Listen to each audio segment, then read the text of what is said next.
The boss jock has entered the building. You are listening to the Sportcat Show. That's right, ladies and gentlemen, boys and girls, children of all ages. You have the one, the only Sportcat. I'm here with you for the next 2 hours to tickle your ears. And I don't know, we're going to talk about a whole bunch of stuff. Come over and find us. I know you're listening on Radio X in Australia and Dare Media, as well as all the Yerg's radio affiliates. But if you want to see my ugly mug, which I really don't know why you would want to, you can find us at the Sportcat shows. So come check it out. We got a great chat. Denise is here. And we have Chris, as usual, my two regulars. They keep me straight. They also remind me to tell you to please come over and to, here we go.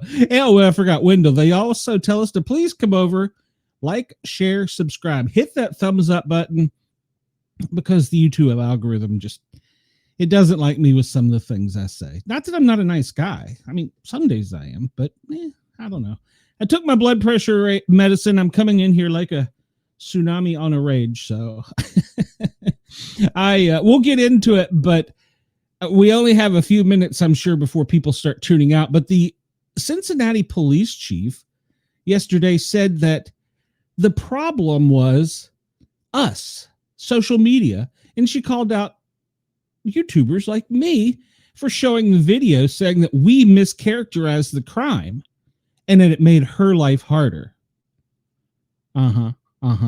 So we're going to get into that. I just took my blood pressure medicine, so let it get in, let it work a little bit. But let's start with what we normally do, and then we'll get into the news and have me ranting, I'm sure. So we always start off with a little bit of a history lesson because you can't learn anything about life unless you do some history. In 30 BC, good Lord, Battle of Alexandria, Mark Antony achieves a minor victory over Octavian, but most of his army subsequently deserts, leaving Octavian's invasion of Egypt. I almost said England. 1178, Holy Roman Emperor Frederick Barbarossa is crowned king of Burgundy. He's a king of a color. Why was he a Holy Roman Empire? So Wendell says, with River Morse from Australia. Okay, welcome. Let's skip ahead a little bit. Let's get into some more things that 1869, world's first oil tanker, the Charles, departs the United States for Europe, carrying 7,000 barrels of oil. That's in 1869, and yet they don't want us to have oil exports now. Why? I don't know. 1935, the first Penguin book was published, starting the paperback revolution. Ariel by Andre Morios. Never read it. 1948, professional wrestling premieres on U.S. Prime TV. Dumont Television Network. I don't even remember that one. Do you remember that one, Wendell, in 1948? 54, Elvis Presley joins the Memphis Federation of Musicians Local 71. 1884, Jack Dempsey fights George Fuljames, I don't know, in what possibly the first middleweight fight with boxing gloves. 1930, first FIFA World Cup, and it was Uruguay beats Argentina 4-2, the inaugural event. Okay. And let's see, what's next here? We got 762 CE, Baghdad is formed. Okay, well, that's good. It's founded by, I'm just not even going to pronounce the name, so. It was intricately designed city and one of the most important in the region until the Mongols conquered it in the 13th century. Today, the Baghdad is capital of Iraq. That is correct. Otto von Bismarck died in 1898. A Persian-born statesman and first chancellor of the German Empire dies at the age of 83. He's one of the most influential figures in German history. As a statesman, he oversaw the unification of Germany and gained a reputation in Europe as a master diplomat and peacemaker. Under his Under his leadership, modern Germany began to take shape. 1945, the U.S. Indianapolis is sunk by Japanese torpedoes in the Philippine Sea, plunging 900 men into shark-infested waters, and as many as 150 were killed by sharks. Good Lord. 316 men survived. 1975, well, Jimmy Hoffa disappeared, and they're still looking for him. So, where is he buried? Let's catch up in the chats here. Wendell says he wasn't born until 1961. Okay, well, hey, you're not too much older than me, Wendell. Nancy Pelosi was also at that ceremony. Yes, she was. So, yes, she was. So I'm sure we're gonna piss off some people today, Chris. So keep me stirred up. It's National Climb a Mountain Day. That's a good thing to do. I need to do it. I'm out of shape. It's National Whistleblower Day. Although I've heard some people are saying that they're telling whistleblowers not to come out now because they're facing too much heat. They have to go testify. If you're going to blow the whistle, aren't you supposed to tell somebody? I'm kind of asking for a friend. National Cheesecake Day. Oh, man. And my mom makes the world's best homemade cheesecake. I talked to her last time I was up there into a sweet potato cheesecake just to try something different because she's always making them. And, man, that was good. Man, it was great. I've talked her into making several variations that help keep me be a fat kid. One of my other favorites, besides for the sweet potato one, was a marshmallow cheesecake. It was big and thick and tasted great. Something happened in Morocco. Enthronement in Morocco. Martyrs Day in South Sudan. National Father-in-Law Day. National Support Public Education Day. We should. Paperback Book Day. I guess that's because the first paperback book was published. It's probably in Pelosi's library. Share a Hug Day. I understand there's some controversy now about hugging thanks to Pedro Pascal. Apparently he's telling everybody he has anxiety and that the only way he can reduce his anxiety is by hugging women. I need to use that excuse. So, Vanuatu Independence Day and World Day Against Trafficking in Persons. Is that worded right? Well, that's one of the reasons we want the Pelosi stuff, the Epstein stuff, well, probably Pelosi stuff to come out too, so that we can get these people who've been trafficking kids in jail. We still have missing kids. And I understand, and I'm going to go research it. I haven't verified this, but I understand that our president made a comment about going into Gaza and securing all the children. What are we going to do with them? We're still missing the ones from Ukraine we secured under a previous administration, and nobody knows where they're at. What are we going to do with them exactly? That's a horrible idea. So, no, we don't need any more people here for one, and for two, we don't need to do anything to children. World Snorkeling Day. You know, I've always wanted to learn scuba diving, but I've never done it. So, all right, well, we'll start out. We're gonna kind of be all over the place for a few minutes, so just bear with me because I got notes all over the place. New York's defund the police. Democrats suddenly have sympathy for cops. Several prominent Democrats changed their tune on supporting for the police funding following Monday's attack at the Manhattan office building. We also have midterms coming. We also have one of the people in this picture is considering becoming a presidential candidate. So, wonder. 4 people were killed in the shooting, including 4 New York Police Department, including a 4-year. Okay, let's start this over again. 4 people were killed in the shooting, including 4-year Police Department NYPD veteran Deodral Islam. He was 36. He was married, father of 2, with a third child due next month. And he was off duty working a part-time gig, which a lot of us in public safety do, for the Redfin Management Company. And he was dressed as an NYPD officer. Okay, well, that's what we do in our off time. When we have a job that we're working in the function, we wear our uniforms.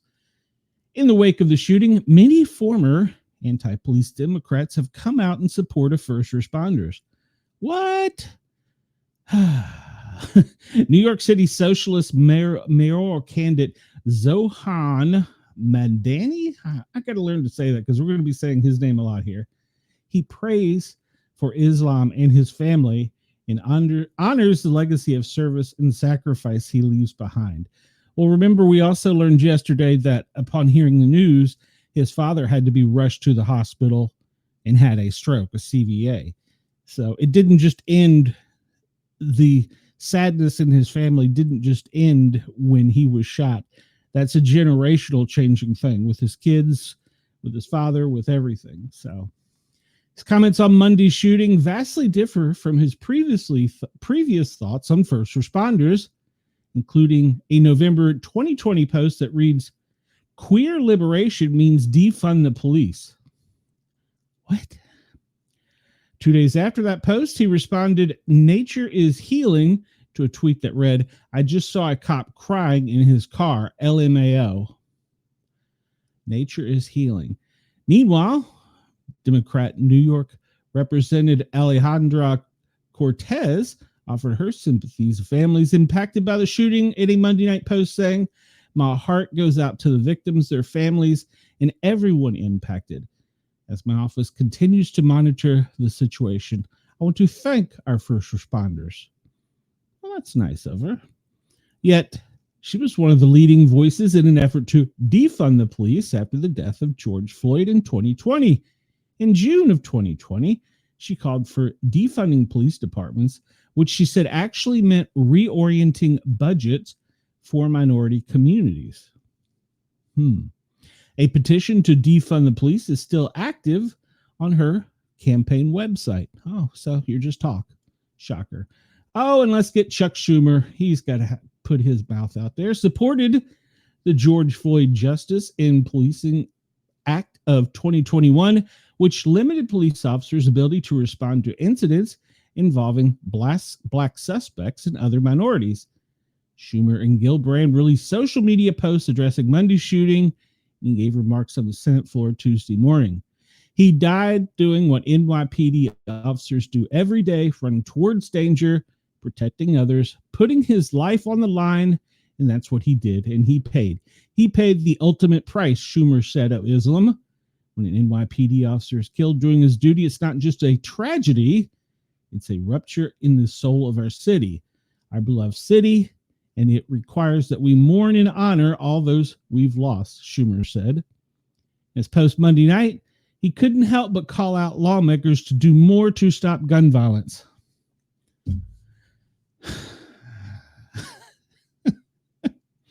I don't know. I'm assuming that I have some listeners right now that somewhere in their sock drawers, between their mattresses, in their closet, they have a firearm that hasn't shot a single soul. But in June of 2020, he was soft on national defund the police riots, calling for Republicans to not spend time on fringe conspiracy theories.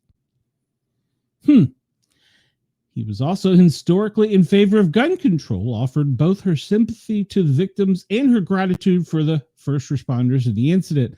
"I'm grateful for the extraordinary first responders, and I'm praying for the families of NYPD officer Islam," Gillibrand wrote.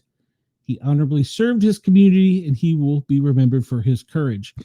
All right, so everybody remind me in about 30 days to follow up on this story and see if they vote to give him the Public Safety Police Act benefits. Well, not him, but his family, which is a large sum of money from the federal government, plus all kinds of help and assistance to the family. If you die in the line of duty, firefighters and police officers are supposed to get that. But when you're in a part-time job or an off-duty one, you may not necessarily get it. It has to be approved. So let's see if maybe they still remember this. So Chris says, all it took was a police officer with the name of Islam to get to the left to love the police. Yeah, well, that and it's a midterm coming up. So, all right, we're going to talk about how we're going to get into the tsunami and all that. But I know by now all of you all know all about that. So we're going to just talk about other stories. So remember, we talked about how over the weekend there was mass casualty shootings in the city of Atlanta, the city where I live. And, well, they say the heat is the contributing factor in the violence. Atlanta hit 100 degrees for the first time this year, and officials say the extreme heat may be playing a role in a recent wave of violence across the city. Following a string of weekend shootings, Atlanta Mayor Andre Dickens acknowledged the seasonal spike in crime, stating, "We know that summer months often bring some of the most challenging times when it comes to crime and gun violence in our communities. While every case is different, experts say there's been a long documented connection between extreme heat and spikes in violence." Dr. Thaddeus Johnson, a criminology professor at the Georgia State University, GSU, explained that the heat often acts as a trigger that amplifies other factors already in play. "It's the confluence of it," Johnson said. "The heat serves as a domino that kind of makes all other pins fall." He added that the summer weather typically brings more people outside, especially in dense urban areas, creating more opportunities for conflict. You throw heat in there, the irritability, more people outside, alcohol, and illicit substances, they could have something to do with it. Untrained people with firearms, okay, that's a politically correct way of saying it. That's why you can see events like we see over the weekend in Atlanta. While city officials monitor rising temperatures and tensions, he emphasized that the long-term solutions like violence prevention programs and increased police resources are key to reducing incidents. Despite this week's increase in violence and property crimes, police report that overall crime is still down 9% year to date, according to Atlanta police. So the heat, alcohol, and other things may have a factor in it. I mean, sure. Sure. I'll give you it, but I don't think that it's an excuse. Okay, so the Cincinnati police chief. What we know about the arrest victims in the Cincinnati fight. Well, apparently we don't know much because the story just doesn't go on. There we go. Hell. 3 people have been arrested in a downtown Cincinnati fight caught on viral video. 2 of the men charged, one of whom was already out on bond, are accused of coordinating the assault, according to prosecutors. A man and a woman have been arrested in connection with the early July 26 brawl in downtown Cincinnati that drew national attention and raised concerns about safety in the city's urban core. Multiple videos of the 3 a.m. fight downtown circulated on social media over the weekend, showing a fight breaking out in a crowd. People threw punches, kicked, and jeered as a man on the ground tried to defend himself to fend off blows, and a woman tumbled to the concrete, bloody and disordered. She didn't tumble. She was clearly punched. Cincinnati Police Chief Teresa Thetage said only one person in the crowd of 100 or so called 911. That's horrible. At a community meeting on the night of July 29th, the chief, who has lashed out at bystanders of the fights, bars at the hold on, we're going to try this again. At a community meeting on the night July 29th, the chief, who has lashed out at bystanders of the fight, bars for overseeing, and the media criticized the city's portrayal on national news and how the fight has been used as political ammo. U.S. Senator Bernie Moreno said the U.S. Attorney General has launched an FBI investigation into the fight. Who has been arrested? Well, Montez Merriweather, 34, DeKyra Vernon, 24, and Jermaine Matthews, 39, face charges including felonious assault and aggravated riot. They have identified 2 other suspects as well, but they have not been reported to be in custody. Merriweather was out on bond when the police say he was involved. So he was already out on bond. He received $500,000 bond at a July 30th arrangement, and Matthews was giving $100,000 bond, although judges expect to set an additional bond on 31 July. Vernon is accused of inflicting serious physical harm to a woman by striking her in the face during the fight. Didn't we just say she tumbled? So he's accused of inflicting serious physical harm to a woman by striking her in the face during the fight, before the woman lost consciousness, according to court documents. So the court documents even show it, but the media here wants to report, this is a Cincinnati Enquirer, wants to report she tumbled. Okay. Words matter, people. Where was the, So according to court documents, her bond was set at $200,000. By the way, they're all out. People have paid for it. I don't think the one guy is out because he broke his bond. Cincinnati Police Detective Barney Blank said the video of the incident shows Meriwether walking up to Matthews, whispering something to him, and approaching one of the victims from behind, striking him in the face. Meriwether and Matthews then chase the victim, who was trying to retreat, to the ground before punching and kicking him. Blank said the detective added that Meriwether went after another man.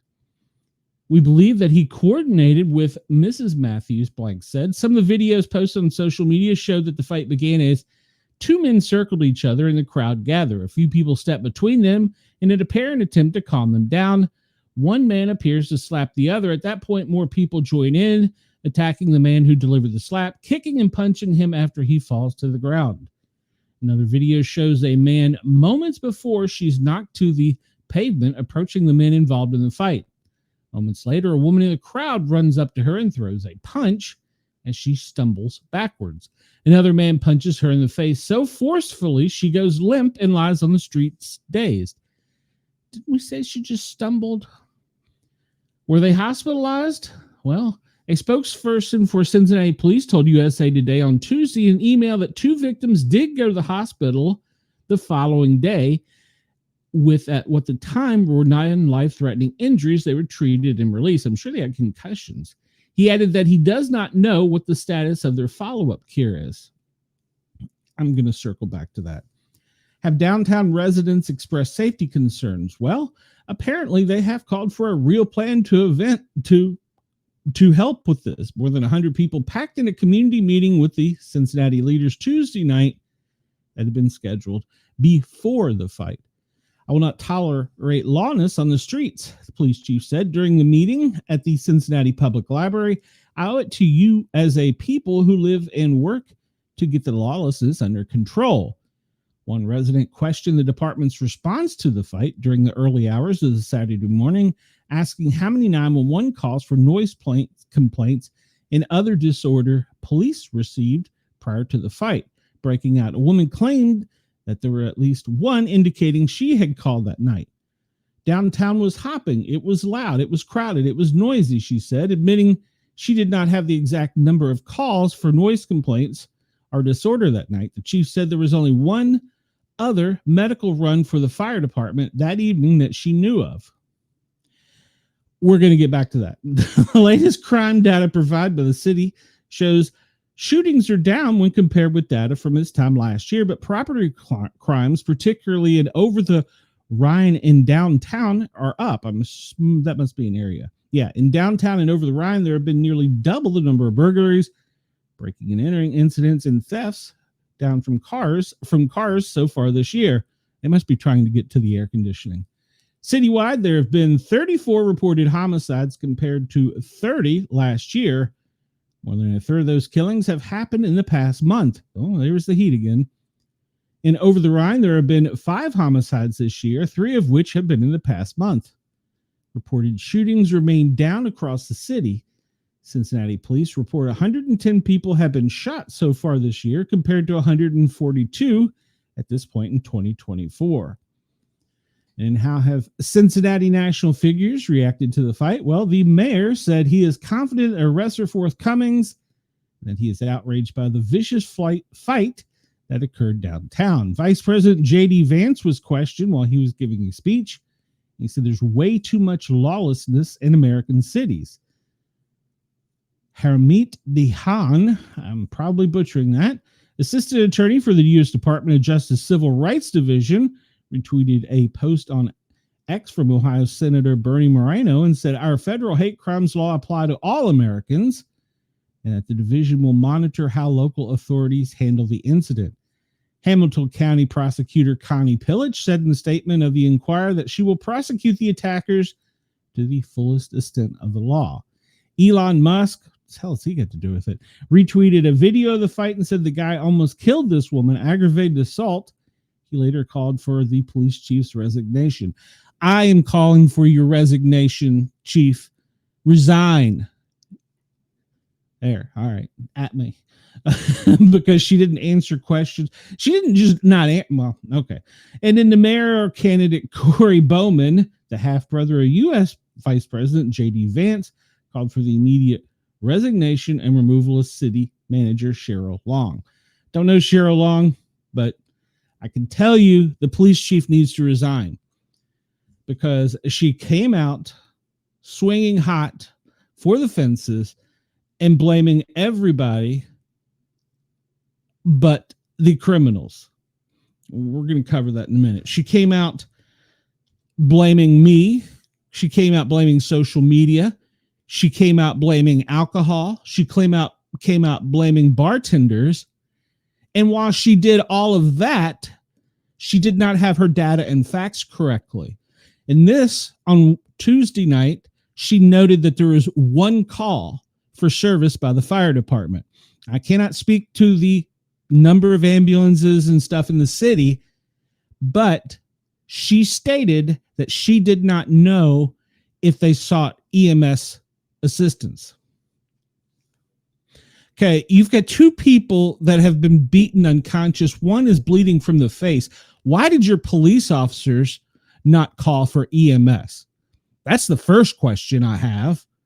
My next question is, why do you as police chief not know if ambulances were dispatched? And then the next night at a meeting, you don't have the 911 printout of all the calls for service citywide, all agencies with you. You're incompetent as a police chief. You need to resign. And second, or whatever, thirdly, fourthly, calling out social media. For previous members of the Cincinnati Police Department, four previous members of the Cincinnati Police Department are suing the police chief for workplace discrimination against white males on the force. I'm seeing a pattern. The lawsuit brought by Captain Robert Wilson and Lieutenants Patrick Canton, Gerald Hodges, and Andrew Mitchells on May 19th alleges the city and police chief partook in intentional and discriminatory practices based on sex and gender. According to the Cincinnati Enquirer, the officers asserted that they suffered harm, damage to their professional reputations, and emotional distress as a result of the department's alleged favorable treatment towards women and racial minorities. The city and chief have actively and systemically undertaken efforts to promote, advance, and make promotion and assignment decisions that are preferable to women and minorities and to the inclusion of white males, the lawsuit reads. The officers said they were passed over for preferred assignments, which include good benefits and are seen as career advancing roles, according to the Enquirer. They further allege that since the police chief became chief, a race-based quota system has been used to promote women and racial minorities to the rank of lieutenant. The police department has not responded to the, who was this? This was the Daily Caller in Cincinnati for comment. Wonder why. I'm going to stay on this one for a minute because I'm hot. 3 arrested over Cincinnati mass brawl that sparked widespread fury, and one of them was out on bond. Cops have arrested 3 people in connections with a savage mass brawl that left 2 injured over the weekend. Jermaine Matthews, Montanez Merriweather, and DeKyra Vernon were taken into custody this week as the couple were violently set upon after a couple were violently set upon in a downtown area of Ohio. Search warrants have also been issued for 2 other unidentified people. accused of jumping into the shocking melee. Footage of the altercation swept social media as the couples were being beaten to the street near the Love nightclub as a crowd gathered. And then during the conference, said that 100 people, the police chief said that 100 people descended on the Brawl, but only one called 911. That is unacceptable. And that the traffic was horrendous. People saw this. They were fighting in front of traffic. Why didn't they call us? Maybe if you had officers patrolling the beat. Matthews was charged with aggravated riot and assault. However, charges against the other individual were not immediately clear. And there's the 3 thugs that have been arrested. And one of them had already been out on bond for another crime. She added in her press conference, anybody in the fight should turn themselves in and warn that there may be more charges to follow. Anyone who puts hand on another individual during this incident and attempt to cause harm will face consequences. I don't care which side of the incident or the fight they were on. The shocking footage, a man in a white t-shirt was shoved to the ground and beaten by two men as other members of the crowd jeered and joined in. The gang beat the man for nearly a minute as he lay in the middle of the street, with the attackers appearing to step on his head multiple times. One of them did a WWE move. When the barrage temporarily stopped, the man was seen attempting to stand, but immediately fell over in apparent disorientation. One attacker yelled out, "My man's drunk." He's punch drunk. A woman in a black dress rushed to his aid, but was attacked by the crowd, suffering 2 blows to the face. The impact caused her to fall, with her head slamming onto the pavement, with blood spewing from her mouth. And so you're a police officer, and you see a female like this, and you don't call for an ambulance. What is wrong with you? It's gained attention among conservatives on social media. I'm a conservative and a libtard, apparently, I've been told. The couples were seen being attacked by the mob have not been named, although Ohio gubernatorial candidate Vivek Ramaswamy has identified the woman as Holly. He said on a social media statement, "I spoke to Holly earlier today. The woman tragically assaulted in Cincinnati." And he's being called out because he only spoke to the white woman. What is wrong with people? She is a single working mom who went to her friend's birthday party. It's unconscionable that there were no police presence in that area of Cincinnati on a Friday night, or even an ambulance to take her to the hospital. Well, the ambulance was at the station. And according to the chief, 2 nights later, or 3 nights later, they only had 1 call. So there should have been an ambulance available for call. I mean, I would think they got more than 1 ambulance in the city. So anyhow, they want to end the wokeness and control the city violence. But I think that the left, am I saying this correctly? The one that wants the summer of rage, yeah, they might have got the summer of rage they didn't want. So let's see. Chris says Johnson's temperature theory is horseshit. Agreed. And if heat is an excuse, maybe menopause is too. Hey, maybe. All right. So the New York City shooting, if you remember, the comment I made was that he was a football player, but he never played football. Think about that for a minute. I said that, and now details are coming out that the massacre was against Blackstone's executive Wesley LePonter and 4 other victims in the Midtown. Well, they're comparing him to Luigi Mangione. Employee with Blackstone was one of the 4 confirmed victims killed by Shane Devon Tamura, and now many are comparing it to the Luigi Mangione's incident, the alleged shooting of the United Healthcare CEO, because the investment management company shared its The investment management company shared its disbelief at her passing in a heartbreaking statement. Word cannot express the devastation we feel. The statement read, "She was a blood member of Blackstone family and will be sorely missed. She was brilliant, passionate, warm, generous, and deeply respected with our firm and beyond. She embodied the best of Blackstone. Our prayers are with her husband, children, and family." All right. Well, according to the investigation, she was believed to be hiding behind a pillar and she was shot and killed by the crazed gunman who was to have suffered from CTE, a degenerative brain disease associated with frequent head injuries. LePatner worked as a senior managing director of a real estate in New York Blackstone. According to the company's website, she was the global head of Core Plus Real Estate and CEO of Blackstone Real Estate Income Trust. News of LePatner led to many recall Mangioni's alleged crime. The 27-year-old who was accused of killing United Healthcare CEO Brian Thompson.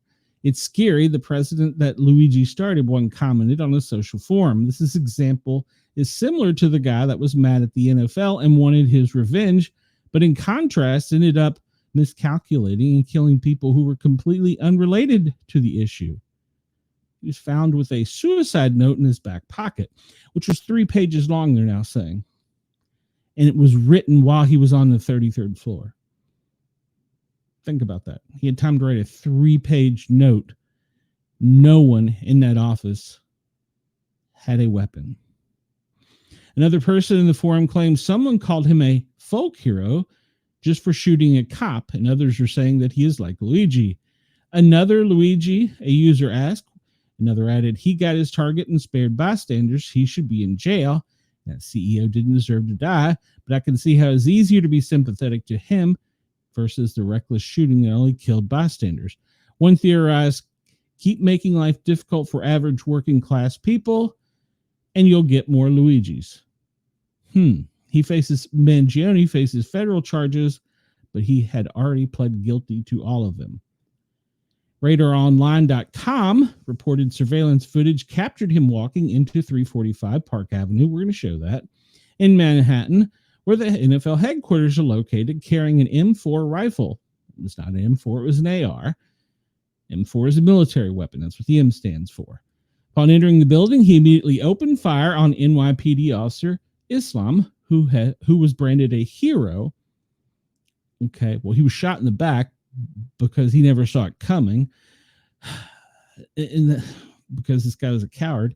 NYPD Commissioner Jessica Tisch said of Islam, he was doing his job that we asked him to. He put himself in harm's way. He made the ultimate sacrifice, shot in cold blood, wearing a uniform that stood out for the promise that he made the city.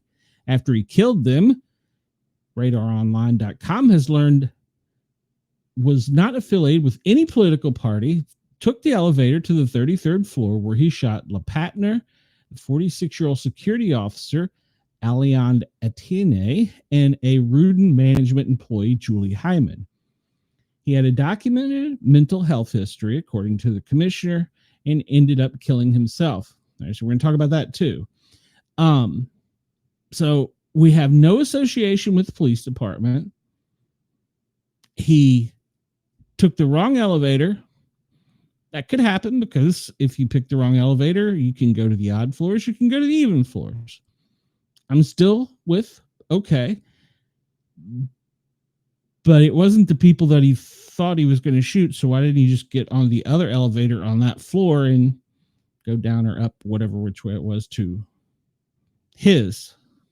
Okay. So there's that. We'll not even talk about the fact that CNN was trying to call this a white shooter. Well, okay.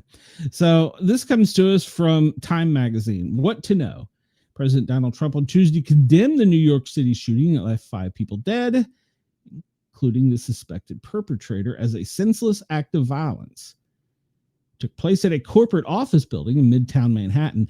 Haven't we said in some of the things about talking about school security that some of the most hardened and well-protected facilities in the country are banks and investment firms? So Deutsche Bank, which is one of the largest banks, they actually own about 60% of most mortgages in the country, including this guy. Aren't they more protected? It's the global headquarters to asset manager Blackstone, the National Football League, and other companies. Yeah, they're leaving Deutsche Bank out of there. The officer was identified as one of the victims. He never got a chance to get a round off. He was shot in the back, according to other stories. And they say that they trust the law enforcement is going to get to the bottom of this, but they've already moved on to another story in the media. We're not talking about two people that were arrested at the exact same time this was going down and rushed off of the scene. We're not even talking about them. That story's gone altogether. If you look online, there's a guy that was yelling "Free Palestine," had a t-shirt on. He was quickly detained forcefully and taken out. And then there was a woman, nobody knows what she did, and there's video of that. What was that about? Nobody's asking that question. All right, so we know about the victims. We know they held jobs in some pretty high up companies. And let's see, what do we know about him? He was 27 years old. He was a resident in Las Vegas. He was reportedly born in Hawaii. His motives are still under investigation as we are working to understand why he targeted this particular location. Initial indications are that he traveled cross-country through Colorado on 26 July, then Nebraska, then Iowa, on to Columbia, New Jersey, as recently as Monday afternoon. If you're wondering how they know he traveled through these places, it was flock cameras. Flock cameras are cameras that take pictures of your vehicle as it goes through. That's how they track us. She said he had a history of mental health, according to Las Vegas authorities. Then initial checks of its system did not reveal any information about the subject. He had a history of mental health, but he had a concealed carry. All right. So did he target the NFL? Well, they're reporting that he did, which was headquarters on the 5th floor, after papers were found on his body indicating he had grievances with the league over its handling of CTE. I thought it was on the 5th. He went to. When you go in the building, it probably says there's a sign saying what is where. He can only be diagnosed with CTE post-mortem because they need a brain examination. We're going to get to that. They believed NFL players believe they had the condition which has been linked to suicidality. He played high school football when he was younger and described as a standout running back in a video from 2015 at the Granada Hills Charter School. It was a private school. Issued a statement saying that he had no connection with the school since his withdrawal a decade ago. The school will cooperate with law enforcement. They were horrified about the incident. Okay, so he played high school ball at a private high school. So we're not talking about the money his parents probably had. We don't know their background. Somebody said that they thought that his dad was a LAPD officer or something, was a police officer somewhere. So I don't know about that. I can't confirm that, and obviously it isn't in this. But okay, well, this picture's been edited, so let's talk about this picture for a minute. This is him. We're not going to talk about the race for a minute. They're saying that he was wearing body armor. Usually body armor is worn over clothes. We're going to say, I'll show you here in a minute if he should have put it on. So, but they're saying he was wearing body armor, but there is no body armor visible. And you think of body armor as the big heavy vest with plates. All right. So there's that picture. And then he obviously was prepared for this because there's the weapon and here's all the other ammo. And there's another handgun. I believe it's a pistol stuffed down in there. He would have had time to get his vest on. He was double parked. He got this out and walked into a heavily armed fortified building with a long arm 30 round magazine clip. So if he had body armor, you would think that he would have put it on before he took this out of its thing. Just throwing out theories here. I don't know anything else. But this is the picture that got me to thinking. He shot himself in the chest, so he couldn't have been wearing body armor if he shot himself in the chest. I mean, true, he could have because it may not have done anything for the round, but there's no signs there, and that quickly disappeared. What do you not see in this picture of him? And this has been checked to not be AI. If he was shot in the chest, he shot himself in the heart. The heart pumps a lot of blood. That's white carpeting. There's no blood. There's no blood on the rifle. Said that he shot himself with the rifle. If this is the position it was found, seems like it's facing the wrong way. I'm just throwing ideas out here. There's no blood.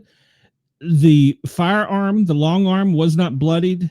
And if he shot himself with a long armed, it should be pointing the other direction. Just throwing things out there. So we're going to move along here, but some of the conspiracy theories are talking about Freemason, numerology, being the 33rd floor. I'm going to be honest, I don't know a lot about that, because I've never really studied that, but I understand that that's a big thing. The 33rd floor, Freemason. Now we've learned he didn't take the wrong elevator. If they were on the 5th floor, isn't 33 and 5 both odd numbers? That doesn't make sense now. That I thought that the NFL was on the 34th floor. So he didn't get on the wrong elevator. Now that I've learned that. What other institutions? There's all kinds of stuff about that company online that's tying them to all kinds of shadiness and taking away people's homes.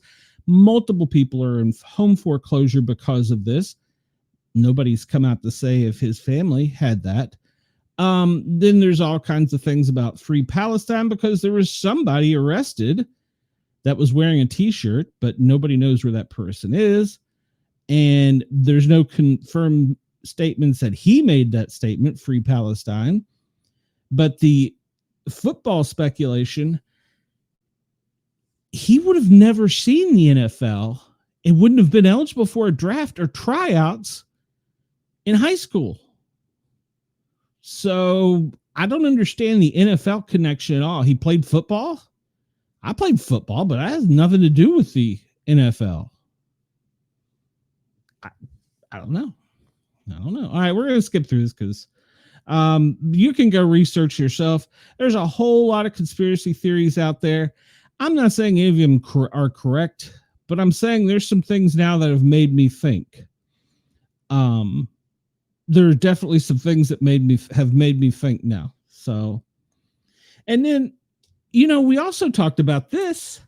There was a shooter in Reno, got very little coverage. Let me catch up on comments. And Chris says he could have written a shorter note. Yes, he was on that floor for long enough to have written a 3-page suicide note.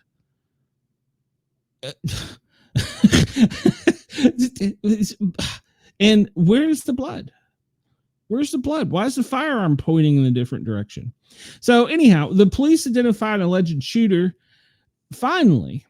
So this happened in Reno the same day, left 3 people dead and 2 others injured. So there was one less person, and this got hardly any coverage, and they didn't come out until late last night saying who it was. It was 26-year-old Dakota Halver. It's a Reno resident, and he is hospitalized in critical condition after being shot by the police.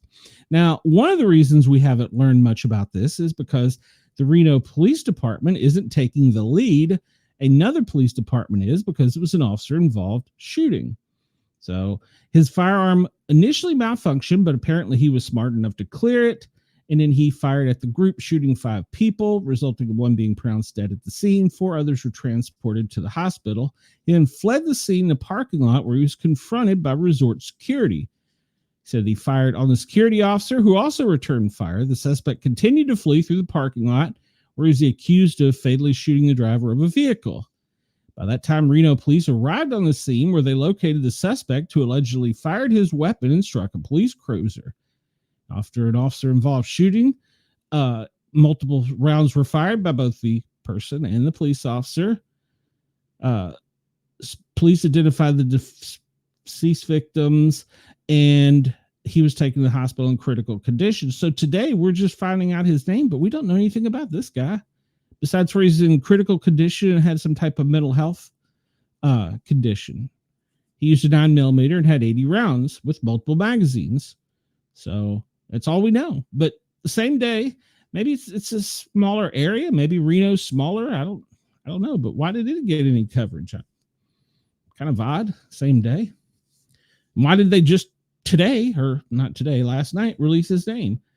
So in addition to the earthquake in Russia that was as much as an 8.8 magnitude, we now have a volcano erupting and a tsunami. So they're saying that the waves are going to last for hours and days, and millions of people are going to be affected by this. Everybody along the coastal West Coast, Hawaii, Guam, need to move to higher ground.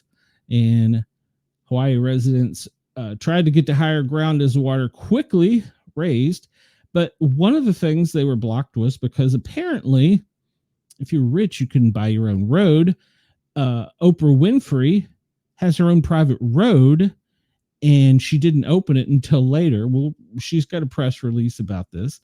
And now we have a volcano eruption in Russia. So I don't know much about Russia, but apparently this is one of their pretty vast areas.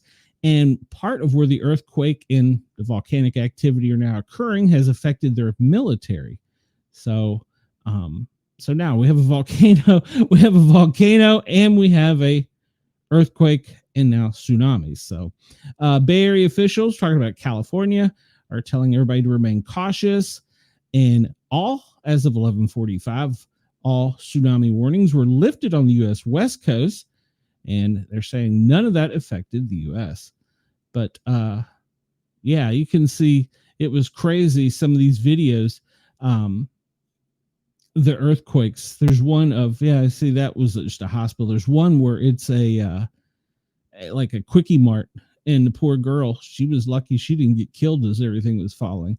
That was a real popular video on social media. Colombia evacuated its beaches, and they're going to continue to monitor in California. They're saying beached whales have shown up on the banks of Japan's ocean side. And here's some of the videos. You can go online and X, talk about how to prepare for it. We'll get into that here in a second. There's no reported casualties, and they get into the differences and the different types of warnings and watches, kind of just like tornadoes. If you didn't know, a lot of airlines had to turn around and come back home. They've been on the air for 4 hours. They had to turn around and come immediately back home. They weren't allowed to land. And then all flights were paused to Hawaii after the earthquake. And so that's left people at the airport waiting. And we saw that the megaquake was off the coast of Russia, and it caused the warning for the Alaskan islands, and in a advisory and watch all the way down the banks of the West Coast. And we saw poor Hawaii. They were directly in the path of it. And so their residents, but they say they haven't seen like a one single large wave, is my understanding.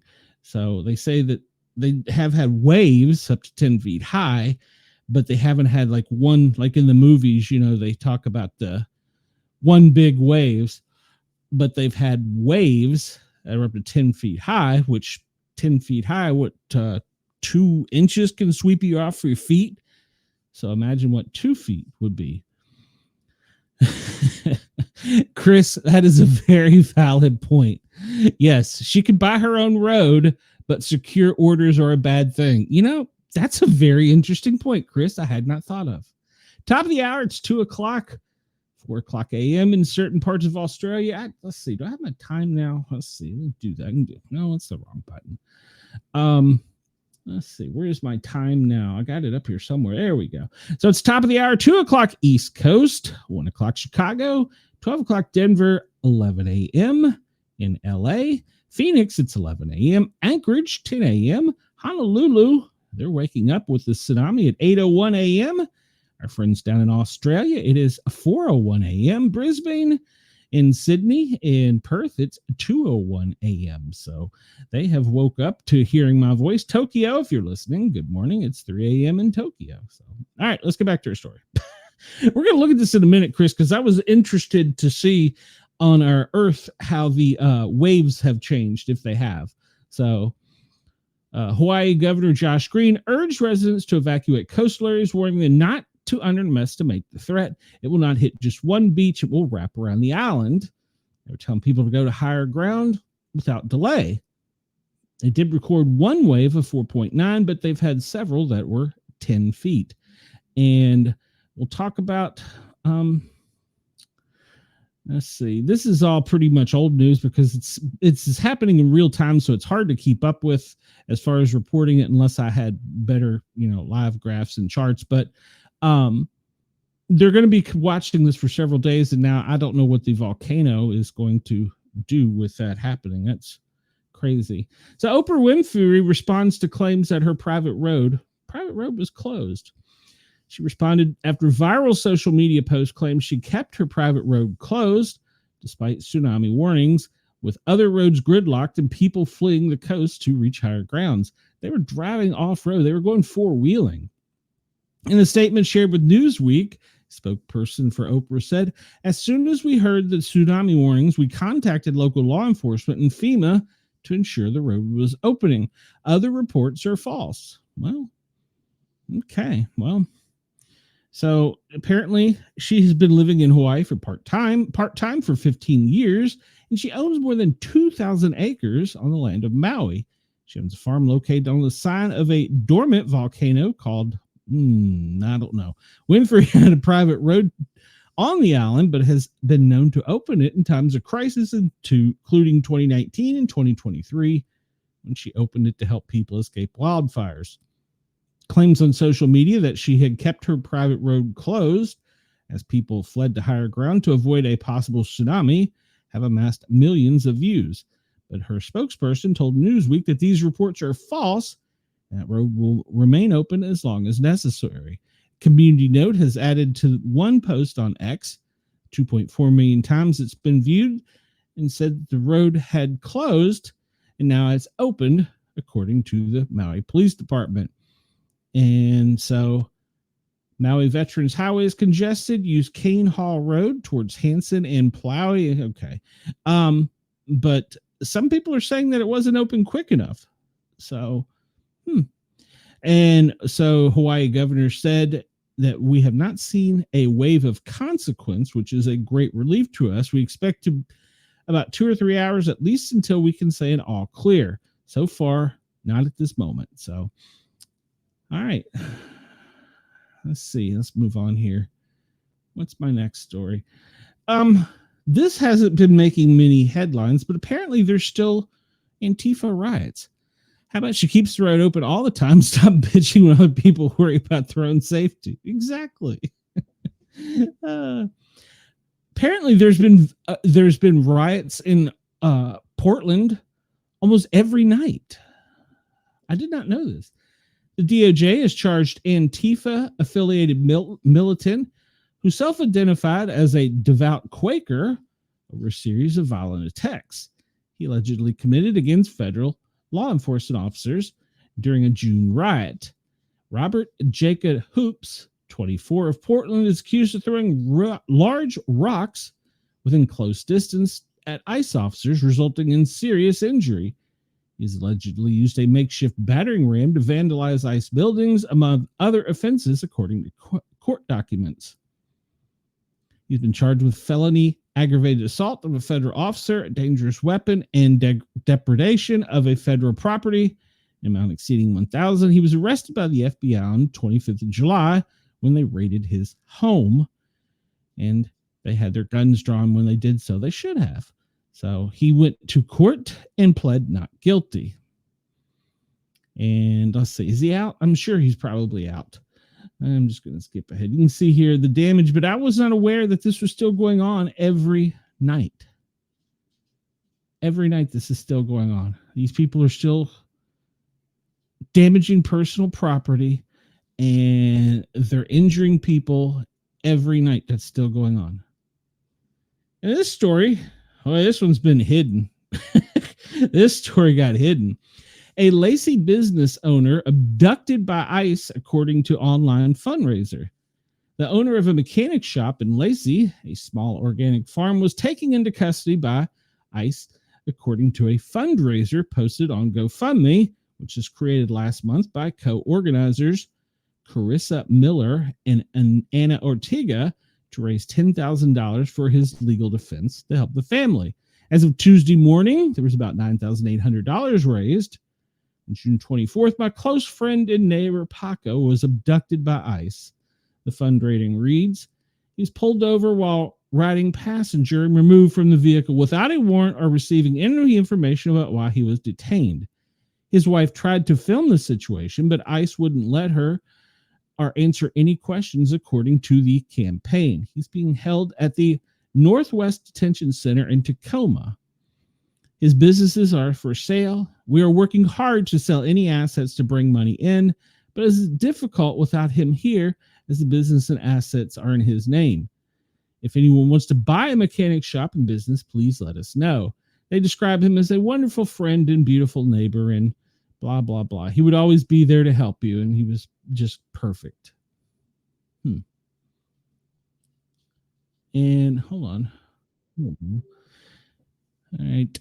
So the story gets more interesting because, well, apparently in the fundraiser they used AI, but they didn't talk about who Paco really was.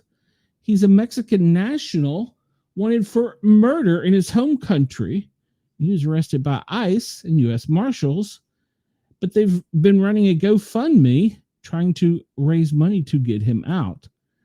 And so they're still trying to get money to get this murderer out that's not even who he actually is. They're using AI pictures to soften the story. What?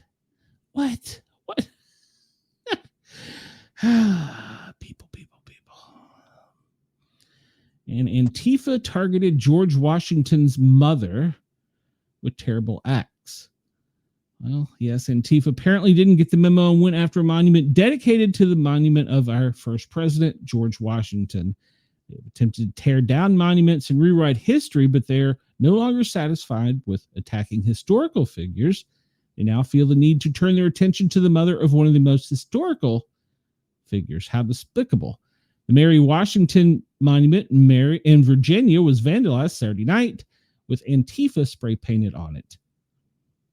So they're going after George Washington's mother and painting stuff defacing her monuments. What is wrong with people? Why are they...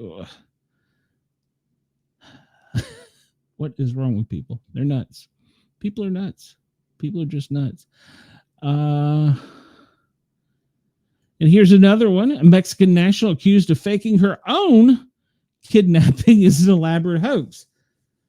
Mexican woman illegally residing in LA has been charged with fabricating a dramatized kidnapping in an apparent attempt to garner public sympathy and raise money through a GoFundMe. I guess it's worked out for Paco, so she's trying to do it for herself. So she's got $4,500 so far, but she's with ICE right now. She's with the real ICE now.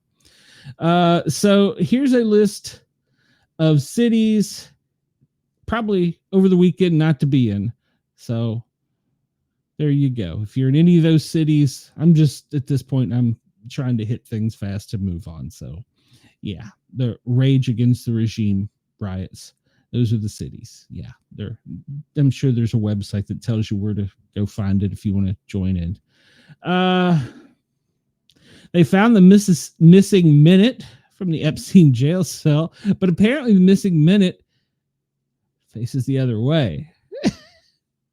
But they're not showing it. Missing minute has been found in the Jeffrey Epstein tape, but it's a camera facing where you can actually see what's going on, and it isn't missing any seconds. But yeah, nothing to see here. Nothing to see. Trump says Epstein stole young women from Mar-a-Lago, including Virginia Guilfrey. All right. Well, that's interesting. That's an AP headline. I'm just skipping through it. And Democrats are using the obscure law to get the release of the Epstein files. They moved on July 30th, that's today, to force President Trump to release the files from the investigation into notorious sex offender Jeffrey Epstein by invoking an obscure law to keep up the pressure on an issue that has rolled his administration. They're facing an increase in intense demands to be more transparent. And they've raised further questions by, like we said, his comments. And what's the name of the law? Senate Minority Leader Chuck Schumer, the Democrats, the Homeland Government Affairs Committee, wrote to the Justice Department asking for the materials under a section of federal law known as the Rule of Five. The measure, introduced a century ago but rarely used, requires government departments to provide relevant information if any 5 members of the Senate's chief watchdog panel request it. It's not clear if it could be enforced in court or if it will help with the efforts to put a spotlight on the issue. So it's dividing them all, Republicans and Democrats. So now we're using the rule of fives. We're going to get, this is like I said, I don't necessarily want the names. I just want to know that criminals are being put away and children are being safe. I got this one real quick. I'm not going to go to the whole article because of time, but one of our most commonly used pain medicines, Tylenol, or the generics, has caused to an increase in risk-taking. And, well, people aren't aware of the behavior or even the problems that this thing can cause. It makes people feel less emotional when they consider risky activity. They're not as scared. It's part of the way the drug works. And so there's new studies coming out, and they're also not talking about how if you take large doses of it, even over a period of time, it will do serious damage to your liver. So this study needs to be really looked at, and especially if you're taking a large amount of Tylenol or know someone who is, not just for the risky behavior, but for the damage to the liver. So keep that in your thoughts if you take Tylenol. And now they've issued an alert. If we remember a couple days ago, they issued an alert about not drinking. Well, now they've issued an air quality alert saying there may be unusual fatigue associated with air quality and heat. So there's enough fatigue to people go out and shoot each other, but okay. So the Wisconsin Department of Natural Resources had issued air quality advisory, began at 6 a.m. and it's continuing. And they're saying that the warning can make us feel more fatigued. It will also cause the air, of course, can make problems worse that are heart and lung diseases. Anyone that's sensitive with asthma, young children, older adults should take precautionary residence, keep windows closed, and they're saying that it will make you more fatigued. So there's a warning out about that. If you're having problems with the air quality in the heat, there's an unusual fatigue. DC, one more day of intense heat, and then a cold front is coming into DC. We'll talk about that in a minute. And sleepiness could be triggered by power overload in the brain. That's a new study that's out. And I really don't have time to do Ozzy's funeral justice, but yesterday there was a very large public funeral and procession for Ozzy. You can go check it out online and see. Here's some of the photos from that. So everybody, if you are interested, you can go to Daily Mail and look at that. The streets were lined and there was flowers and well-wishers all along the path to you can see here the path that the hearse took. So it was quite a ceremony. So if you got time, go check it out. Look at all the flowers and the memorials there. Wow. I'm sure the family was just overwhelmed. That's crazy. That's crazy how many people come out for him. And it's good. It's good. He was a hell of a performer. So Ozzy is missed. We love you, Ozzy. Yes, we do. All right, let's move on here because we're running out of time and I don't want to take anybody else's time on Yerg's Radio or Rainbow X in Australia. So, all right, let's talk about the FEMA Daily Operations Brief. This is from Wednesday, July 30th at 8:30 a.m. as presented to the president. At that time, things they were monitoring were the earthquake and tsunami, severe thunderstorms in the northern plains, middle Mississippi Valley with excessive rainfall, flash flooding, northern and central plains, southwest and middle Mississippi, and of course the fire weather in the northern intermountains in the central Great Basin. And of course, there's a couple of tropical storms out there too we want to keep an eye on because next month is going to get wild.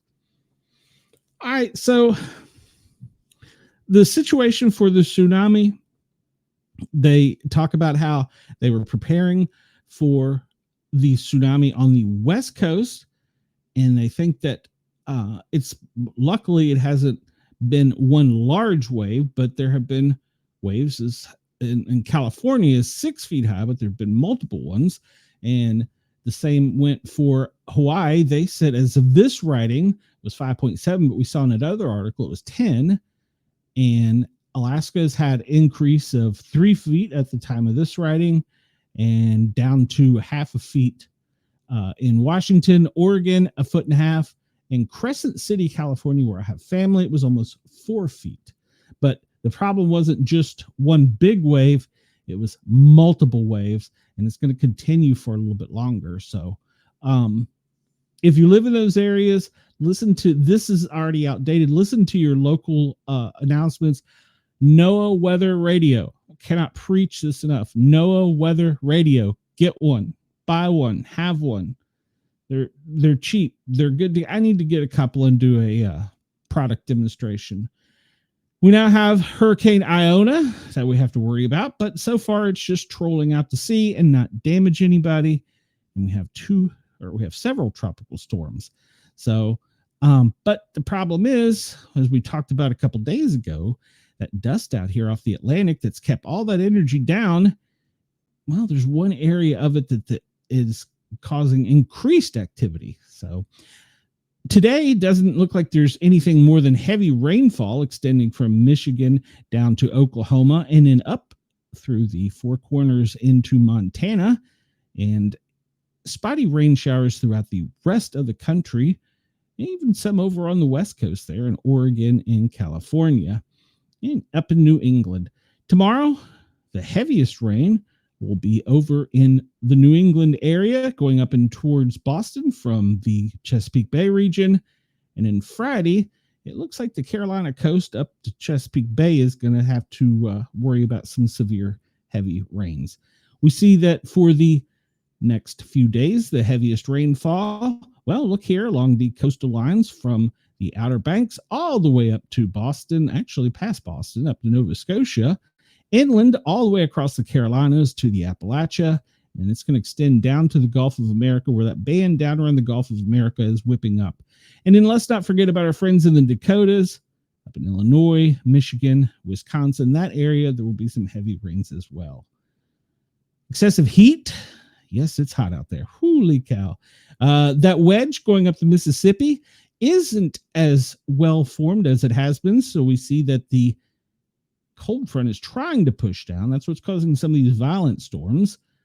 But we see the excessive heat is pretty much most of Florida, extending up the coastline to almost to Boston. And then we look into the Appalachians in the deep south, and it's a lot of code reds there. And on the left side, the west side of the Mississippi, extending all the way past Texarkana, it's code red and code orange.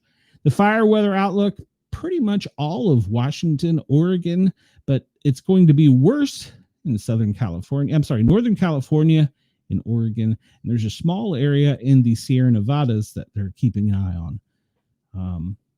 National fire activity, we've talked about this. And so far, there's 5 large fires, 3 contained, and there's 5 new large fires, and 3 fires are contained, but so far there's only 33 fires. So as we talk about the fires daily, most of the fires are on the West Coast, or the other side of the Mississippi, between the Mississippi and the Rockies. And that area is traditionally known in the Grand Basin, the Northern Rockies, but really that whole Northwest, Northern California, all of California. And then you always have to worry about the Southwest with the lightning. So currently there are 33 large fires. And space weather outlook, we don't have much to talk about here. It's pretty benign. Nothing active, no aurora irregularities. Although, please start watching the headlines because you're going to start seeing something about, I'm not making this up, UFOs. I'm not making it up.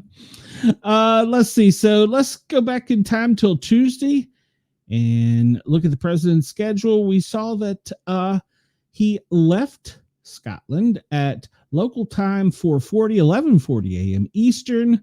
He arrived at the Royal Air Force and had some comments and things there in Scotland where he departed, and the press was called to local Washington, D.C. by 6, and by 7:20 he arrived. If you check out my buddy on Penguin 6 over on YouTube, he's got kind of a really cool video where the president sneaks in behind him, kind of sneaking up on the Secret Service. And it's kind of cool. If you know the layout, he can only get from the Oval Office to the residence by 2 paths. One of them outside under the little corridor that you'll see him walking on a lot of times. Our other one is through a hallway, but the problem through a hallway is a lot of times they have tours and school children and things. So unless Secret Service has a large detail, I mean, he can at his leisure walk through there, but the Secret Service likes to block off both ends and have a lot more control. So it's easier for him just to walk outside. Well, he was walking outside and he stopped and turned and kind of snuck back up on the press. It's kind of cool if you check it out. I forget, there's a name for what he did. A gaggle, maybe? He just kind of snuck up on him and answered a few questions. But it was so hard to hear him because the Marine helicopter was still on the ground, so it was kind of hard to hear him. So live updates from the White House. This comes to us from NBC4. They're going to be talking today about interest rates, tariffs, and he's not got a lot on his schedule. We looked at today. Probably he's getting over jet lag, if I had to guess. So yesterday he looked really tired when he come in, and I'm sure he was probably up late last night downstairs in the Situation Room watching the weather. So today's things, Federal Reserve, they're going to be talking about a whole lot today. He's signing a VA Home Loan Program Reform Act. That's going to help a lot of people out. And DOJ is emphasizing public interest in a push for release of the Jeffrey Epstein grand jury. That story is just not going to go away. U.S. Envoy Steve Witkoff is headed to Israel to address the humanitarian crisis in Gaza. I want to get ahead of this. Be prepared. We're probably going to put boots on the ground in Gaza. Be prepared. I see this coming. Supreme Court is going to discuss the Jeanine Maxwell appeal in late September. And the FDA vaccine chief is leaving the agency after 3 months. Crest toothpaste tied to detergent Charmin toilet paper prices are set to rise next month due to tariffs. Procter & Gamble has said in their annual earnings outlook that it was below average projections and they're going to have to raise prices. And we talked about Schumer invoking the rarely used law. We're going to see what kind of power and teeth that has. Trump says India imports will face a 25% tariff plus a penalty on Friday. Apparently, we're still in negotiation with them over the Russia and China as they're doing business with both. In fact, they told Iran that they would just give them a nuclear bomb. We don't want that. They're going to talk this week about the interest rate. Trump is pushing for a cut. A lot of lawmakers are pushing for a cut. And like I said, this is an article or headline that's going to start coming up. We're going to step up aid in Gaza. What that means, not sure. Humanitarian, we need to get food in there. We don't want anybody starving. So we need to get food, water in there to them. So we're going to look for us to be putting some kind of humanitarian. I look for the first thing we'll probably do is send the USS Comfort and put it off the coast. And then from there, we'll see. I assume that we'll see a lot more stuff. The forecast map has not changed pretty much. This is the 8 a.m. forecast as we talked about. Since we're running short on time, I'm going to skip out of this. The tornado possibilities for the United States today, very slim, but there are going to be some high winds from the Mississippi east to Boston and pretty much down in the Gulf of America. So pay attention to that possibility with some of these storms back on the Idaho, west side, Montana, that it could get some hail. Not very large hail, but there could be a chance for hail. So if you're in those areas, be weather aware. Let's look at current radar. We'll start with our friends down in Australia, since I've been ignoring them all day. And we see, well, radar is pretty clear. Sydney, well, it's currently, well, that's the right one. Right button, Glenn. So we see that in Sydney, there is some rain coming in off of the Golden Coast. Otherwise, it looks pretty clear in Australia as far as rain. Zoom out and cut across the ocean to the United States and look at the radar. And we see that coming down from the Great Lakes down really to St. Louis, that rain band is forming. And we can see some heavy rains already coming out of that storm. Let's take a better look at this in another one. I'm crazy here. All right, here we go. All right, let's try this again. Brisbane is currently, it's going to be 51 to 66 today with partly sunny skies. Melbourne, you're looking at 44 to 56, partly cloudy. And South Australia, well, it's going to be cool, 44 to 56, overcast. Perth, yeah, you're looking at 45 to 66. And Western Australia in general, 46 to 70 as a high with Darwin. Well, Darwin, you're the warm area. Brighton, sunny, 77 to 88. We'll zoom out. What buttons am I pushing wrong? Washington, you're looking at partly cloudy skies, 78 to 93. Let's go up here in Chicago and see where that storm was at. It's rainy, 71 to 82 today. And let's go down here to Kansas and see, well, it's 74 to 90. Ooh, good Lord. It's going to be warm down there as a high. And they're already experiencing the rain. It extends back over to Omaha with a forecasted high of 83 today. Tampa, you have been setting records. Currently, it's sunny with a high of 91 today. So Tampa has been setting some crazy records as far as heat. All right, this is the weather warning. And this tells us from the National Weather Service. You can go to weatherwarnaffirmtech.com and check it out. But it's always best to have a NOAA weather radio and stay updated. We see Louisiana, New Hampshire, Alabama, California, New Mexico, Iowa, Pennsylvania, New York are under a flood watch. Iowa, you're under a flood warning. All those other states should see their severe weather threats or heat. They both kind of run together. Arkansas, Louisiana, Oklahoma, Texas, heat advisory. That's for the next day and a half. It's going to extend for a long time. Extreme is going to continue for almost 2 days.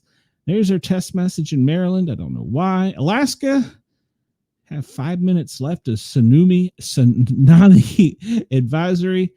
And in California, you have about an hour and a half left. Pennsylvania, you just have a flood watch. Special weather statement down in Florida. I'm sure that's got to do with the heat, as well as in Illinois, Indiana, Colorado. It's probably the heat. Let's see here. Nope. There's a thunderstorm in Colorado.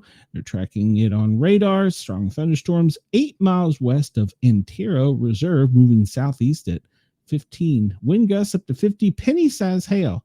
So there it is. There's that area we were talking about. We were going to be worried about.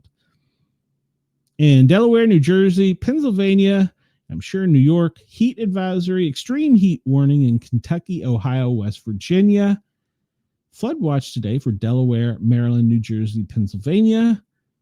So all kinds of flood watches and warnings, but the extreme heat warning is what's really making the news. Let's zoom out and get a look at the current heat. Currently in Washington, D.C., it is 92 degrees. Up in Boston, it is 86. Virginia Beach, you're 87. Charlotte, 92. Atlanta, 81. Tampa, you're already at 90. Down in the Keys, it's about 85.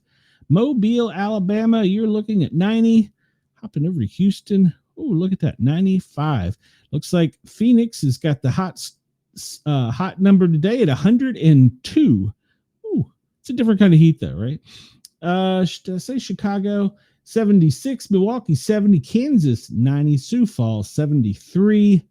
Jumping over to the West Coast, the left coast, at 72, Seattle. Down in Medford, it is 81. San Francisco, 62, cool.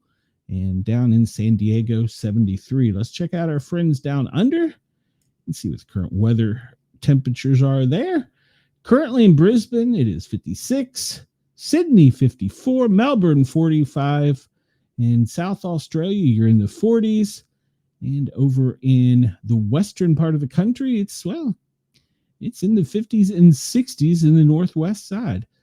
We look up here, the warmest area we see is Catherine at 77, Darwin, 77.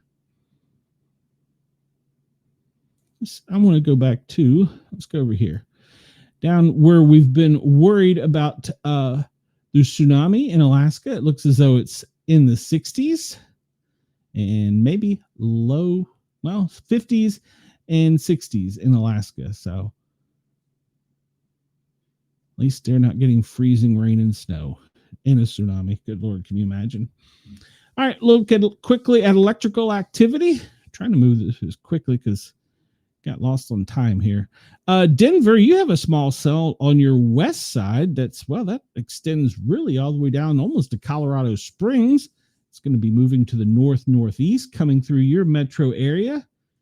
And then down here, let's see, what is that? Just to the east of Albuquerque from the White Sands Missile Range, almost all the way up to Metro Albuquerque. There's a pretty good sized cell there that's putting out quite a bit of electrical activity. Jump up here to the Great Lakes and the south side of Chicago. It looks like there's a large storm up there churning up quite a bit of electrical activity. Down in Decatur, Illinois. Boy, that's a pretty decent sized cell down there. That's got quite a bit of electrical punch to it. We skip across over Oak Ridge, Tennessee. That's a pretty good sized storm. Sevierville, Tennessee. That's a pretty good sized storm. It's got a lot of electrical activity to it. Down in Mobile, between Mobile and Pensacola, that Gulf Shores area. Wow, they're getting hammered right now. That is a huge cell. It's pretty much on the east side of Mobile and the west side of Pensacola. Chris says there's lots of lightning here. Yeah, you're up in Illinois, Chris. It's got a lot of activity up there. Not sure exact part there, but yeah, you can look at the area from pretty much the Great Lakes down to the southwest, past Bloomington to Decatur. That's a pretty good sized cell. Look over here in the other coastline. Ooh, look at that. Charleston all the way up to Myrtle Beach. That's a good sized cell, pushing out a lot of electrical activity. And the other one there, that's pretty much Oak Island North, Wilmington Beach. Whew, that's a pretty good sized cell. That one goes inland several miles too, so that's a good sized cell.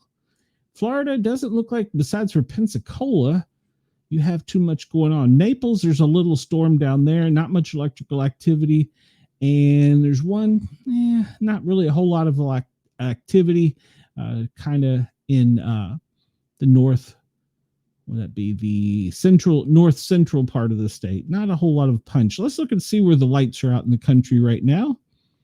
I'm going to update this real quick because when I checked it earlier, there was nothing, and now we see California has 18,116. I'm surprised. In Illinois, there's only 1,249. And we look down in Mississippi, and Alabama's got 2,100. Florida has 2,500. Really surprised there's not more. Over on the coastline, there's only 500 and only 1,300 in the Carolinas. So Alaska, it doesn't appear anyone has any power outages. I'm not sure how accurate that is for Alaska, to be honest with you guys. All right, this is the current. This map comes to us from our friends at GEMA, Georgia Emergency Management Agency. And it's a combination of pretty much every warning that's out there or watch from NOAA, the radar, and then the little blue dots are earthquakes. And we see, if we look up the Mississippi here, we can see that extreme heat weather warnings. And we see the heat advisories extending out both sides bilaterally all the way up to the Great Lakes. And then once you get to the Great Lakes, in that area, we start seeing the flood warnings and stuff of that nature. And we see in Ohio, we are going to start to see some pop-ups, thunderstorm warnings as well. I'm sure probably back over here in Illinois if I hadn't zoomed out so quickly. And over on the Atlantic coastline, wow. Let it draw. Maybe. This is acting up today. This is normally much better than this, but it's really acting up today. I don't know what all those squiggly lines are when it's drawing. All right, so here we go. Let's try this again if it'll let us. We see the storms there off of the Atlantic coastline where we were talking about earlier. Don't see a lot of rain activity. It's just a lot of electrical activity. If this map must not be drawing right. Yeah, I don't think it's drawing right. If we look at the, well, it could be, but you would have thought, I would have thought those storms were much larger. All right, we're going to zoom out real quick and see if it'll let us see what's going on over the West Coast with the tsunamis. Not a lot of rain over there, but we see a bunch of little earthquakes. That's not unusual, but we see all those weather statements and warnings from tsunami to special weather statements dotting up and down the coast. We'll go up here to Alaska. And not only do we see the little dots from the earthquakes, we should start seeing some warnings. This map's really not acting. It's acting up today. So let's see. I think I got a better one here. Let's see.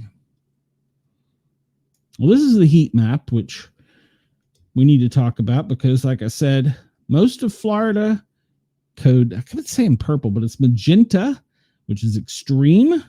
Remember, it can cause fatigue. And then we talk about the Mississippi. Bilaterally, both sides, it's code red, which is major, with little pockets for in Arkansas, Memphis, and Tennessee, kind of central Tennessee there, over into the larger populated areas are going to have more of a heat factor. It's going to cause more crime too, by the way. So yeah, if you look there, much of the East Coast is under a code red. Pretty much the entire east side from the Mississippi to the Atlantic down to the Gulf, you're looking at a code orange, which is moderate. Anybody that is sensitive to the heat, make sure you're hydrated. Please stay hydrated. Try and wear sunscreen, and when you can, get in the cool. Up in Seattle to the east, we see a large portion of Washington State is under a code orange, extending down into northern Oregon. And you get down here into lower California, southern California, right at the border, all the way back over to Nevada, Arizona. That whole area was 104 already in Phoenix. So that whole area, I don't know how it's not a code red. That should be a code red, I would think, but it's currently a code orange. So be weather aware. And we're going to update this because I'm not sure how often it updates. Okay, so this is the latest earthquakes, and I'm not sure where Camacha is. I'm still not sure. Okay, that's off of the that's still off the Russian banks. was the most recent one. It was a 5.6. I'm sorry, 5.0 that occurred an hour and a half ago. Central Turkey 4.0. There was a 5.4 prior to that. 6.3, 18 and a half hours ago. And the big one was 8.8, which was 20 hours ago. If I remember correctly, it's the fourth largest recorded history for earthquakes. So it was pretty big. I think the last significant earthquake of that size had been in the 60s. So it was a pretty big deal. And they're concerned that there's going to be several more in the days to follow. This is the current tsunami advisory. And let's zoom in here on the West Coast and see what we got. Come on, zoom me in. There we go. And we're going to see that it's an advisory. It looks like it extends pretty much all of California, Oregon, Washington. And let me zoom in more. Does it look? It looks as though from here, they've lifted all of the warnings. I don't see any on the West Coast. And I don't see any warnings. It's all advisory on the Alaskan Islands. If we can zoom out or go down to Hawaii and see that it's still an advisory in Hawaii. And some of these are talking about 0.3 to 1 meter wakes, and Midway Island 1 to 3 meters at the breakpoint barrier height of the wave. So still some fairly large waves out there. This is our normal. I want to change this today. We are looking at currently, if you're allowing us to tickle your ears, what you're looking at is our AI big, blue, round, beautiful globe. It's currently showing the wind. What I want to do is I want to change this, and I want to, let's see. Let's put it to the ocean, put it to waves, and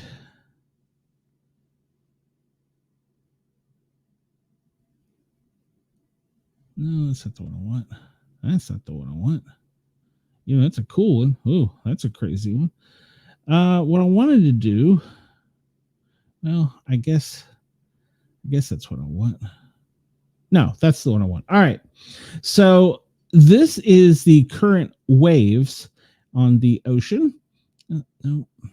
How do I close this? No, that's not what I wanted. Go away. X.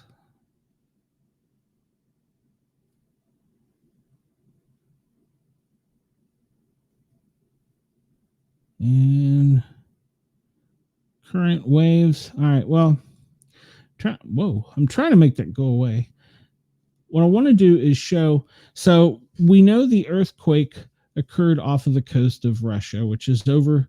We'll have to look at it over here on. Whoa, I don't like that. Have to zoom out a little bit to look at it over here.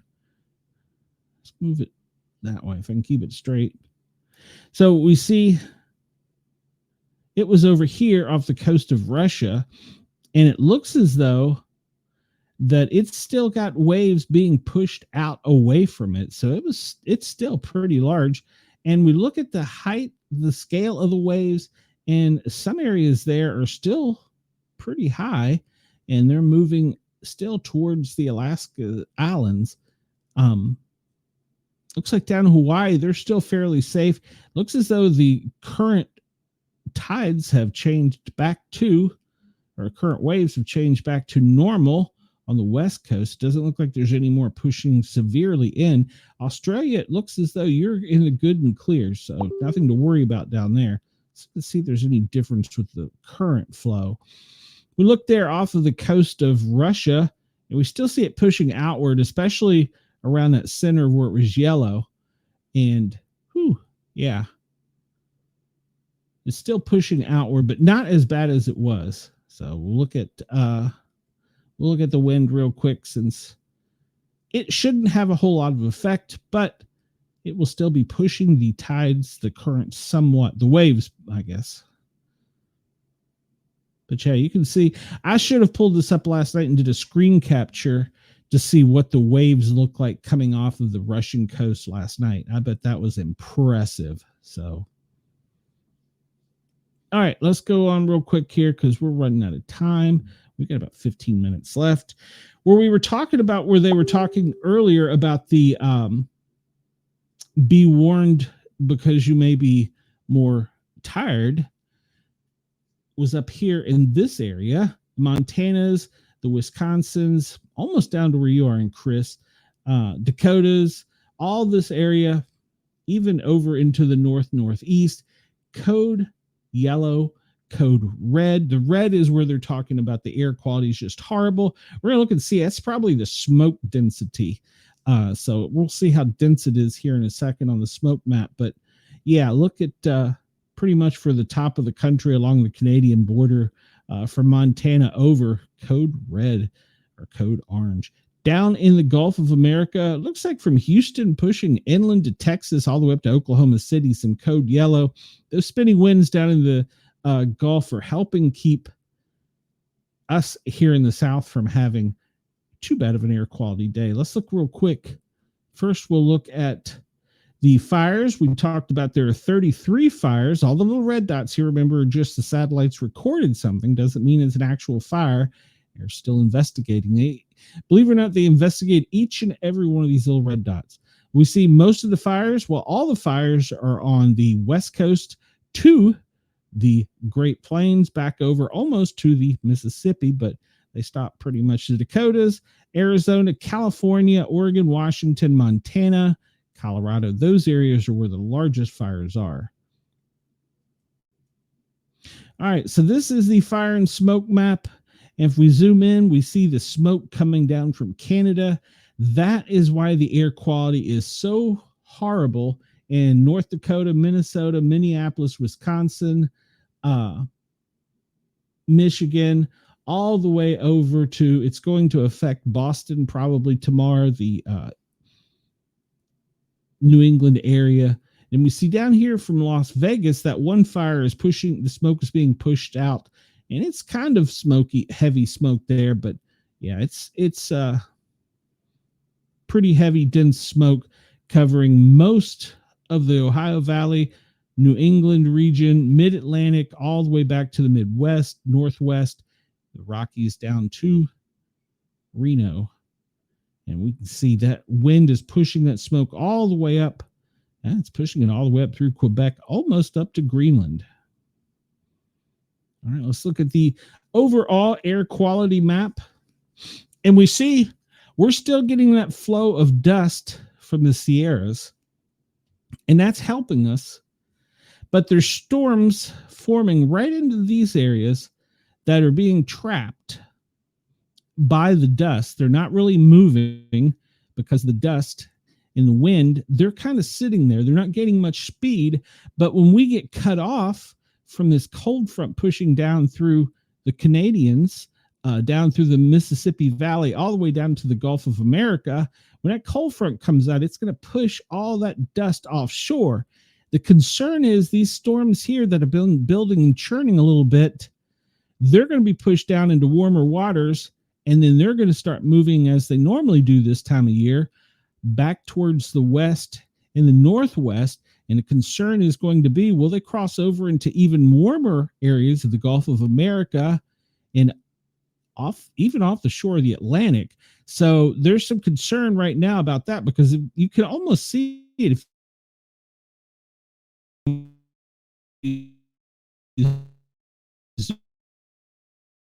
in here. This patient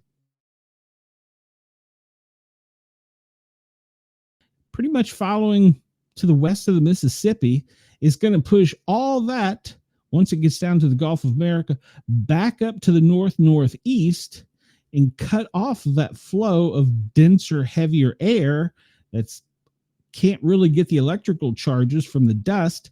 And where it's going to bring this next week is going to be very interesting. So look at the air quality while we're here. Mark, Toronto, Buffalo. You've got some horrible air quality. You've got that smoke coming down. And then, of course, the dust, as we were just talking about, is still coming in, and it's being pushed up the center of the country and along the mid-Atlantic. So next week, be weather. Keep your eyes and ears open. I'll be watching things so you don't have to and keeping up with it, but always be weather aware. Let's see. Most recent earthquake for the United States was a 2.5 in the Alaskan Islands. And we zoom in there and look right off of the coast of Russia. Look at all those earthquakes and the aftershocks. This is why they're concerned. That was the 8.8 one, right? No, that was 5.0. This was the 8.8. So, no, that wasn't the 5.0. That was 5.0. Where's the 8.8? Show me the 8.8. I thought it was right around there too.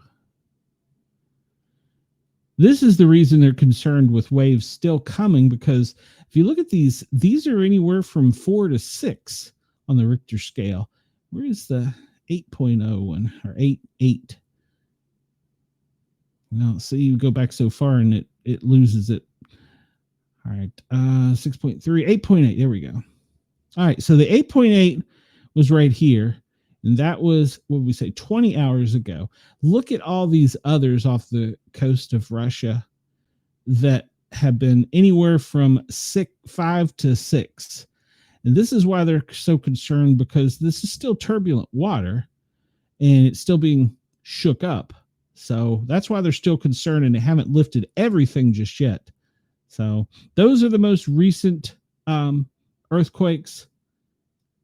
I wanted to take a look and see if we could. Can we zoom in over here?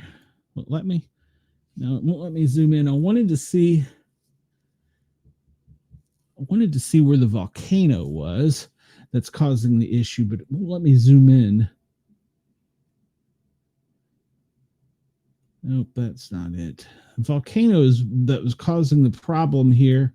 It's over off of the coast of Russia. I was hoping it would let me zoom in. One of these others. Will this one let me zoom in on the earthquake? Let's see. Let me get my bearing straight here.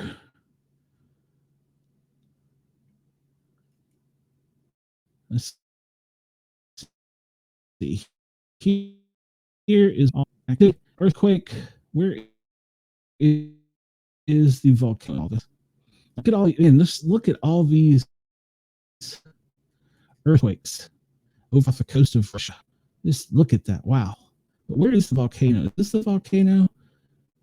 3-4 minutes ago. Okay, so the volcano is to the north of where the earthquakes were. And it's now flowing. They're now flowing.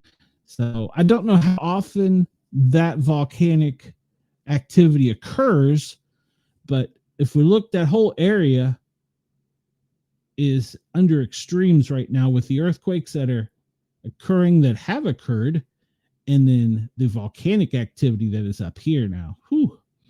And we look at poor Hawaii over here. They've had to deal with all of the tsunami effects, and there's a cyclone just kind of spinning off there. Don't think it's going to do anything, but still kind of raise some concern. This isn't showing so much of the tsunami activity. 10 hours ago, slight eruption. That was one of the Alaskan Islands with some volcanic activity. We've talked about that whole ring there, that whole area is going to be rough. Let's zoom down into Australia and see if there's anything for you guys, because I'm running out of time here today. Looks like a lot of flooding and wildfires and some high winds coming off of out of the west. So later today. Let's see. Running out of time.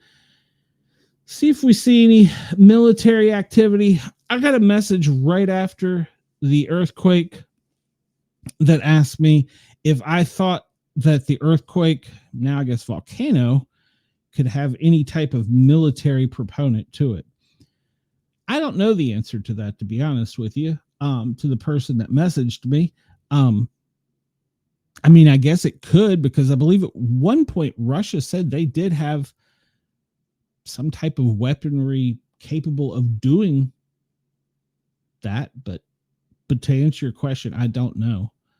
All right, let's see. Coming out of Honolulu here, that's Canadian military. That's probably a dignitary getting the heck out of Honolulu. And that there is a dignitary, but I'm going to guess with that size plane, that's just doing maybe some island hopping.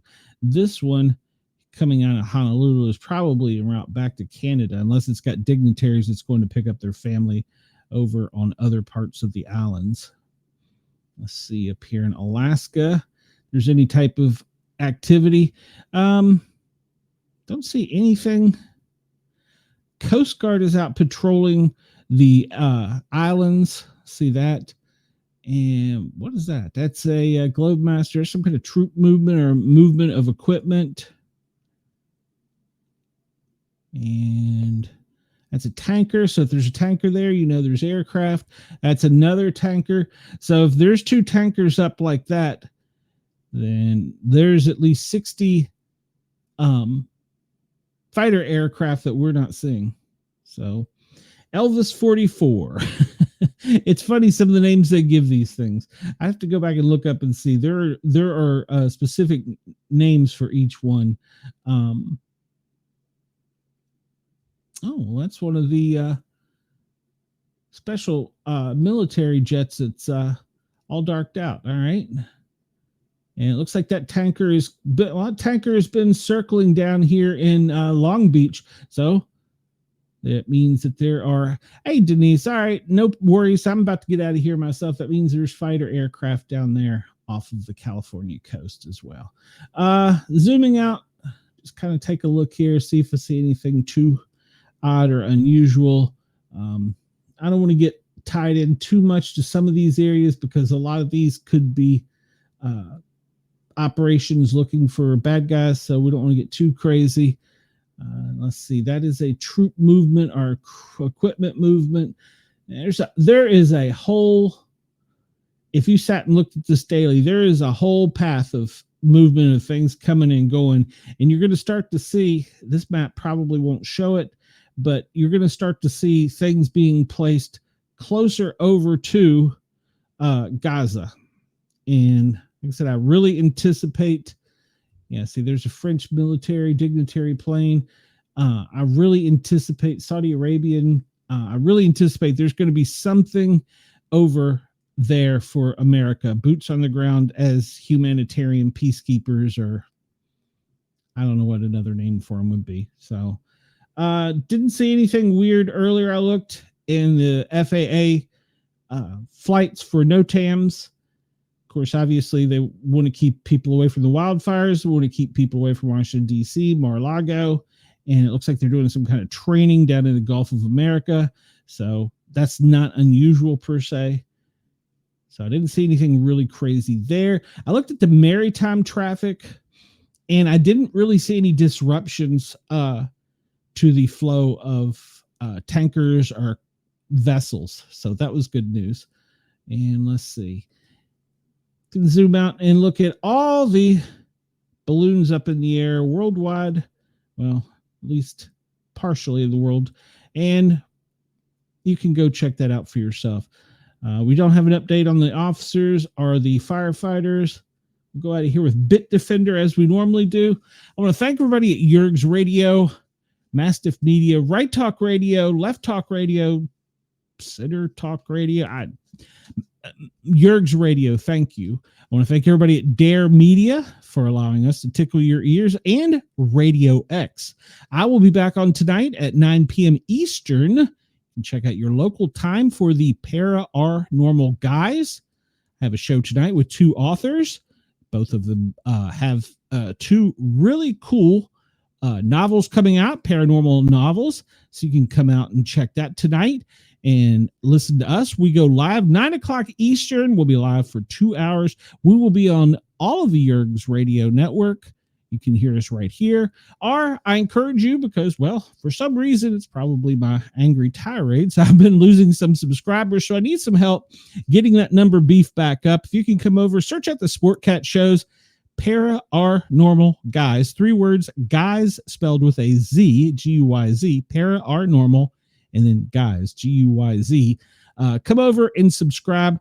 Check out the video, hit the thumbs up button. You can always rewind these on YouTube if you're listening in your car or whatever, and you've got to go and you miss part of it so that you can't catch it on internet radio. You can always come back and rewind and listen to it.